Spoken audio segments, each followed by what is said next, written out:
नमस्कार. टॉक मराठीमध्ये आपल्या सर्वांचं स्वागत आहे. जागतिक महिला दिनाच्या निमित्तानं आज आपल्याबरोबर चर्चा करण्यासाठी माननीय डॉक्टर रेवती नितीन राणे मॅडम आहेत. मॅडम, आता तुम्ही जिल्हा परिषद मुलींची शाळा यामध्ये आपलं महिला सक्षमीकरण आणि महिलांचं आरोग्य यावर आता आपलं व्याख्यान झालं. खरं तर आजचा महिला दिन कसा साजरा करायला पाहिजे आणि आजच्या महिलांचे काय प्रश्न आहेत, आता तुम्ही हॉस्पिटलमध्ये अनेक महिला रुग्णांची तपासणी करता. उद्याच्या महिलांच्या काय समस्या आहेत आम्हाला थोडक्यात काय सांगा. तुम्ही जे सांगितलं की महिला दिनानिमित्त हा जो महिला दिन आहे गेले 100हून अधिक वर्ष आपण हा साजरा करतोय. पण अजूनही स्त्रियांच्या ज्या सगळ्या समस्या आहेत त्या पूर्णपणे संपलेल्या नाही आहेत. आर्थिक समानता असेल किंवा शारीरिक जे अजून काही अडचणी आहेत, मानसिक प्रॉब्लेम्सला पण महिलांना सामोरं जायला लागतंय. तर अजूनही या गोष्टींची हा जो लढा आहे तो आपल्याला पुढे चालू ठेवणं गरजेचं आहे. त्यासाठी एक तर स्वतःच्या शरीराची काळजी घेतली पाहिजे. योग्य आहार, व्यायाम ह्याच्यावर महिलांनी लक्ष देणं, केंद्रित करणं गरजेचं आहे. स्वतःला शिक्षणावर फोकस करून, आता हे आपण शाळेत कार्यक्रम केला, जी मुलींची शाळा आहे त्याच्यामुळे महिलांनी शिक्षणावर लक्ष केंद्रित करून स्वतःच्या पायावर स्वतःवर उभं राहून मुलींना आपण तो प्रयत्न केला पाहिजे. कारण जोपर्यंत आपल्याला एक फायनान्शियल स्टॅबिलिटी किंवा एक आर्थिक आपण म्हणतो की मुली स्वतःच्या जोरावर पायावर उभे राहत नाहीत, तोपर्यंत त्या प्रकारचा त्यांना पुढे जाऊन जो आहे की पुढच्या ज्या अडचणी आहेत त्यांना ते जास्त ताकदीने तोंड देऊ शकतात. त्याच्यामुळे हे आर्थिक सबलीकरण ही तितकंच महत्वाचं आहे. आणि ह्याच्या विरुद्ध जो काही अन्याय होतोय किंवा जो काही त्यांना शारीरिक किंवा मानसिक व्याधींना त्यांना अजूनही सामोरं जायला लागते, ते मोकळेपणाने बोललं गेलं पाहिजे. मग ते तुम्ही डॉक्टरांकडे जा किंवा घरी बोला किंवा आजूबाजूच्या तुमच्या बाकी महिलांशी बोला, पण ते तुम्ही मोकळेपणाने बोलून त्याच्यावर तोडगा काढायचा प्रयत्न केला पाहिजे. सहन करत राहून त्या गोष्टी उफाळतात, वाढतात आणि त्याचा पुढे सगळ्यांना त्रास होतो. नक्कीच मॅडम, परंतु पारंपरिक ज्या पद्धतीचं पहिलं शिक्षण होतं, आता आपण इंटरनेटच्या जगामध्ये आहोत. 2G नंतर आता 5G आणि AI जगामध्ये काय याच्यामध्ये महिलांना कोणत्या समस्या जाणवतात किंवा आजही भारतीय स्त्री अशी मोकळ्यापणानं मुक्त सहवास करताना अजूनही ग्रामीण भागामध्ये दिसत नाही, तिला मोकळं केलं जात नाही. मग हे पुरुषी वर्चस्व आज पण आहे असं समजायचं का? महामानव डॉक्टर बाबासाहेब आंबेडकरांनी भारतीय संविधानाच्या माध्यमातून इथल्या सर्व महिलांना समान अधिकार दिले, परंतु कुठंतरी अजूनही ग्रामीण भागामध्ये किंवा अगदी शहरी भागामध्ये सुद्धा ते पाहायला मिळतं. त्याबद्दल काय सांगाल मला? अजूनही महिला एवढ्या पुढे येत नाहीत. अजूनही मी म्हटलं तसं भारतामध्ये कॅन्सरचं प्रमाण खूप आहे. स्तनाच्या कॅन्सरचं प्रमाण वाढतंय, पिशवीच्या तोंडाच्या कॅन्सरचं प्रमाण आहे. आम्ही बघतो पेशंट अजूनही आपली दुखणी अंगावर काढतात, आपले प्रॉब्लेम्स सांगत नाहीत. खूप वेळा महिलांना डिप्रेशन, अँझायटी सारख्या मानसिक आजार असतात, तेही महिला मोकळेपणे बोलून दाखवत नाहीत. खूप वेळा याच्यामध्ये हा स्वभावाचा थोडा भाग असतो किंवा सांगितलेलं असतं महिलांना की सोशिकता, सहनशीलता हा महिलांचा अलंकार आहे किंवा ते सहन करणं त्यांनी हे त्यांच्यासाठी एक आपल्याला असं वाटतं की ही खूप मोठी गौरवाची गोष्ट किंवा चांगली गोष्ट की त्या सहन करतात.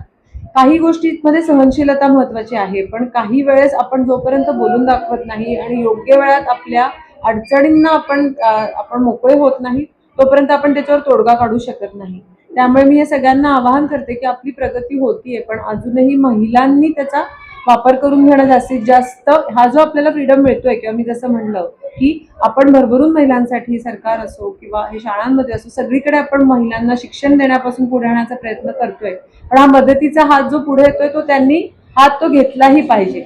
तर आपण स्वतःला म्हणजे आपण म्हणतो की हेल्प युअर सेल्फ, जोपर्यंत तुम्ही ठरवत नाही की तुमच्या स्वतःला याच्यातून बाहेर पडायचंय, आपल्याला याच्यातून प्रगती करायची, जोपर्यंत तुमच्या मनातून हे तुम्ही ठरवत नाही तोपर्यंत कुणीच तुमची प्रगती करू शकणार नाही. त्यामुळे हे सर्व महिलांनी आधी आपल्या मनाशी ठरवलं पाहिजे की मला त्याच्यातून बाहेर यायचंय किंवा मला हे पुढे जाऊन आयुष्यात बनायचंय किंवा ह्याच्यावर मला तोडगा काढायचा. हे आंतरिक सामर्थ्य जे आहे ते सगळ्यात महत्त्वाचं. नक्कीच मॅडम, खरं तर मुलं आणि त्यांच्या आई म्हणजे मुलांचं आणि महिलांचं अगदी मुली असलेल्या, आता तुम्ही सांगितलं की तुमच्या व्याख्यानामध्ये मुलींचं आणि आईचं जे रिलेशन पाहिजे आणि ज्या गॉसिप व्हायला पाहिजे ते खुलके व्हायला पाहिजेत, मोकळ्यापणानं व्हायला पाहिजेत. याच्यासाठी काय बदल व्हायला पाहिजेत का किंवा याच्यामध्ये काय परिवर्तन व्हायला पाहिजे, काय वाटतं? अजूनही आपल्याकडे लैंगिक अत्याचारासारख्या गोष्टी होतात आणि खूप वेळा मुली ह्या गोष्टी लाजून सांगत नाहीत आणि सहन करत राहतात. त्याच्यासाठी सर्वात प्रथम म्हणजे खूप ठिकाणी सरकार पोलीस डिपार्टमेंट पण प्रयत्न करते. त्याचे हेल्पलाईन नंबर्स आहेत. शाळांमध्ये आता जे काही आपल्या इथे शिक्षिका आहेत किंवा आई आहेत, तर ही साधी गोष्ट की एक संवाद व्हायला पाहिजे आणि तो संवाद मेन होत नाही. त्याचं कारण आता हे की टीव्ही, सोशल मीडिया, याच्यामध्ये सोशल मीडियाचे पॉझिटिव्ह आस्पेक्ट पण आहेच आहेत, पण त्याचे जे निगेटिव्ह आस्पेक्ट आहे की त्याच्यामुळे आपण आलं की टीव्ही लावून मुलं बसतात आणि तो पालकांबरोबर संवाद होत नाही. चांगल्याही गोष्टी सांगितल्या जात नाहीत आणि अडचणी तर त्याहून घाबरून सांगितल्या जात नाही. त्यामुळे मुलींना सगळ्यांना हे आवाहन आहे की काहीही कुठल्याही अशा अडचणी असतील, तुमच्या चांगल्या वाईट सगळा काही 15 मिनिटं आपल्या आईबरोबर बोलणं, काही प्रॉब्लेम असेल तर ते जाऊन आपल्या शिक्षकांना सांगणं हे गरजेचं आहे. काही नाही तर आपल्या जवळच्या मैत्रिणीला तरी सांगावं, ती आपल्याला त्यातून तोडगा सांगू शकेल. पण मोकळं होऊन बोलणं, कारण आपण जोपर्यंत बोलणार नाही तोपर्यंत आपल्याला त्याच्यावर कधीच त्यातून तोडगा निघणार नाही. हे गरजेचं आहे. नक्कीच मॅडम, शेवटचा प्रश्न. मोबाईल, आई आणि मुलगी खरं तर अभ्यास करत असताना आई कुठं तर मोबाईल बघत बसते. खरं तर आज त्या आयांना, सर्व आयांना आमच्या टॉक इन मराठीच्या माध्यमातून काय सल्ला द्याल तुम्ही? सोशल मीडिया ॲडिक्शन, आता ही गोष्ट आपल्याला माहिती झालेली आहे. म्हणजे कुठल्याही व्यसनापेक्षा हे व्यसन आता खूप म्हणजे प्रबळ होत चाललंय. सोशल मीडियामधून आपल्याला निश्चित पॉझिटिव्ह माहिती मिळते, बातम्या मिळतात, छान छान रेसिपीज मिळतात. पण ना त्याच्यामध्ये कसं होतं की त्याच्यात आपल्याला एक वेळेचं भान राहत नाही आणि नकळत आपला खूप महत्वाचं, कारण वेळ ही सगळ्यात, मला असं वाटतं की व्हॅल्युएबल गोष्ट आहे, सगळ्यात किमती गोष्ट आहे. आणि ती वेळ आपण न कळत आपण एकदा रील्स बघायला सुरुवात केली, शॉर्ट्स बघायला सुरुवात केली तर 1 तास कसा निघून जातो आपल्याला कळत नाही. तर त्यामुळे आपण जे सांगतो, आपण आपल्या आचरणातून आपलं उदाहरण मुलांसमोर ठेवायला पाहिजे. आपण त्यांना म्हणतो अभ्यास करा, तेव्हा जर आपण एकीकडे मोबाईल बघत असू, सिरियल्स बघत असू, तर मुलांनाही त्याच्यामध्ये मन लागणार नाही. त्यामुळे कुठल्याही सोशल मीडियाचा एकतर पॉझिटिव्ह गोष्टींसाठी, चांगलं शिकण्यासाठी वापर करा. दिवसामध्ये अर्धा तासापेक्षा जास्त कुठल्याही सोशल मीडिया किंवा स्क्रीनचा वापर हा टाळला पाहिजे. आणि जास्तीत जास्त मोकळ्या हवेत जाणं, मैदानी खेळ खेळणं, जसं आपण म्हणलं पुस्तकं वाचणं, नवीन नवीन छंद जोपासणं आणि संवाद साधणं घरात, हे महत्वाचं आहे. नक्कीच. खरं तर अतिशय महत्वाच्या गोष्टी महिला दिनाच्या निमित्तानं डॉक्टर रेवती राणे मॅडम यांनी आपल्याला सांगितलेलं आहेत. मॅडम, फक्त अजून एक शेवटचा प्रश्न. खरं तर आता तुम्ही महिला सन्मान सोहळ्यामध्ये जिल्हा परिषद शाळा मुलींची वेळापूर येथे प्रमुख पाहुणे म्हणून होता. काय महिला जो आता हा सन्मानाचा व्याख्यानाचा तुम्ही कार्यक्रम केला, या व्याख्यानाबद्दल, या मुलींच्या शाळा, ह्या शाळा व्यवस्थापन जे कार्यक्रम घेतला त्याबद्दल कार्यक्रम कसा वाटला, त्याच्याबद्दल तुमची काय भावना आहे? खरं सांगायचं तर जेव्हा माझ्याकडे याचे शाळेचे मुख्याध्यापक तांबोळी सर आले आणि त्यांनी मला शाळेबद्दल माहिती सांगितली, त्यांनी माझे सगळे कटआउट दाखवले. तर 75 वर्षाहून पूर्वीपासून ही शाळा आहे आणि या शाळेचे व्यवस्थापन, शिक्षक, आज मी त्यांच्याशी बोलले तर अतिशय उत्तम दर्जाचे शिक्षक इतक्या छोट्या गावात असून जिल्हा परिषद शाळेत मुलींना मिळत आहेत. तर ही फार मोठी कौतुकाची आणि अभिमानाची गोष्ट आहे सर्वप्रथम. आणि त्यांनी सांगितलं की अगदी म्हणजे सगळे सण वार इथे साजरे केले जातात, मुलींना इथे खेळात बक्षिसं मिळतात, कारण संस्कार आणि सण याचा आपण मुलांना लहानपणापासूनच त्याचे संस्कार त्याचे देणं गरजेचं आहे, तर आपली संस्कृती पुढे जाईल.